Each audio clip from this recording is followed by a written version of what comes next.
Doubts ಮತ್ತು ಕ್ವೆರೀಸ್ಗಳು ಇತ್ತು. ಇವುಗಳನ್ನ ಎಲ್ಲವಕ್ಕೂ ಆನ್ಸರ್ ಮಾಡ್ತಕ್ಕಂಥ ಸರ್ಟಿಫೈಡ್ ಪರ್ಸನ್ ಅಂತ ಹೇಳಿದ್ರೆ ಅದು ಈ ಏನು ಹೊಸ ಮಾಡೆಲ್ ಕ್ವಶನ್ ಪೇಪರನ್ನು ಸೆಟ್ ಮಾಡಿರ್ತಕ್ಕಂಥದ್ದು ಮತ್ತು ಕ್ವಶನ್ ಡಿಸೈನ್ ಅನ್ನ ಅಸೈನ್ಮೆಂಟ್ ಬಗ್ಗೆ ಒಂದು ಪ್ಲಾನ್ ಮಾಡಿರ್ತಕ್ಕಂಥ ಹೇಳಿದ್ರೆ ಅದು ಭಾಗ್ಯ ಮತ್ತು ಜೀವಿಯವರಾಗಿದ್ರು. ಅದಕ್ಕೆ ಅವರನ್ನೇ ನಾವು ಇನ್ವೈಟ್ ಮಾಡಿದಾಗ ತಿಳ್ಕೊಂಡು ವಿಚಾರ ಮಾಡಿ ಅವರನ್ನ ಕಾಂಟ್ಯಾಕ್ಟ್ ಮಾಡಿದಾಗ ಅವರು ಕೂಡ ಇದಕ್ಕೆ ಬಹಳ ಹಾರ್ಟ್ಫುಲ್ ಆಗಿ ಅಂತ ಈ ಕಾರ್ಯಕ್ರಮ ಬರಲಿಕ್ಕೆ ಒಪ್ಕೊಂಡು ಬಹಳ ಸಂತೋಷ ವಿಷಯ ಏನು ಅಂತ ಹೇಳಿದ್ರೆ ನಾವು ಪ್ರತಿ ಸಲ ರಿಸರ್ಚ್ ಪರ್ಸನ್ ಅನ್ನ ಬೇರೆ ಬೇರೆ ಕಡೆಯಿಂದ ಇನ್ವೈಟ್ ಮಾಡ್ತೀವಿ, ಅದೇನು ಹೊಸದೇನಲ್ಲ. ಬಟ್ ಒಂದು ಹೊಸ ಹೇಳಿದ್ರೆ ಒಂದು ಸ್ವಲ್ಪ ಬಹಳ ಸಂತೋಷ ವಿಷಯ ಅಂತ ಹೇಳಿದ್ರೆ ನಾವೆಲ್ಲರೂ ಟ್ರೈನ್ ಟಿಕೆಟ್ ಆಗಲಿ ಅಥವಾ ಐಡಿಯಲ್ಲಿ ಎಲ್ಲ ಮಾಡಿ ವಾಟ್ಸಪ್ದೆಲ್ಲ ಹಾಕ್ತಿದ್ದೀವಿ. ರೂಮ್ ಹಿಂಗಿದೆ, ಟ್ರೈನ್ ಟಿಕೆಟ್ ಎಲ್ಲ ಮಾಡ್ತಿದ್ದೀವಿ.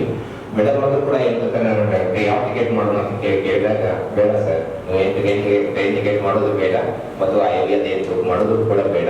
ನನಗೆ ಸರ್ಕಾರದ ಸಾಕಷ್ಟು ಸಂಬಳ ಕೊಟ್ಟಿದ್ದಾರೆ, ಅದಕ್ಕೆ ನಾನು ಟಿಕೆಟ್ ಮಾಡಿಕೊಂಡು ನಾನು ನಿಮಗೆ ಹೇಳ್ತೀನಿ, ಯಾವ್ಯಾವುದು ತೊಂದರೆ ಬೇಡ ಅಂತ. ಅದಕ್ಕೆ ಅದು ಒಂದು ನಮಗೆ ಮನಸ್ಸಿನಲ್ಲಿ ಭಾಳ ನಾಟುವಂತೆ ಆಯಿತು ಅಂತಿಕೊಂಡು ನಮ್ಮ ಮುಂದೆ ಕೇಳ್ಕೊಳ್ಳಿಕ್ಕೆ ಬಯಸ್ತಾ ಇದ್ದೇನೆ.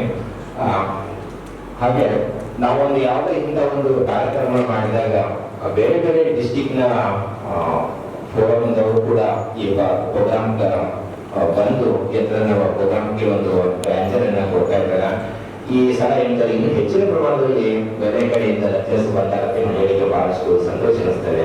ಇವತ್ತು ಬಿಜಾಪುರ ಬೆಳಿಗ್ಗೆ 5 ಅಲ್ಲಿಂದ ಹೊರಟು ಬಂದಿದ್ದಾರೆ, ಬೆಳಗಾವಿಯಿಂದ ಬಂದಿದ್ದಾರೆ, ಕೊಪ್ಪಳದಿಂದ ಬಂದಿದ್ದಾರೆ, ಹೀಗೆ ಬಾಗಲಕೋಟೆಯಿಂದ ಬಂದಿದ್ದಾರೆ, ಹೀಗೆ ಬೇರೆ ಬೇರೆ ಡಿಸ್ಟಿಕ್ನ ಲೆಕ್ಚರ್ಸ್ ಕೂಡ ಈ ಒಂದು ಪ್ರೋಗ್ರಾಮ್ದಲ್ಲಿ ಬಂದಿದ್ದಾರೆ.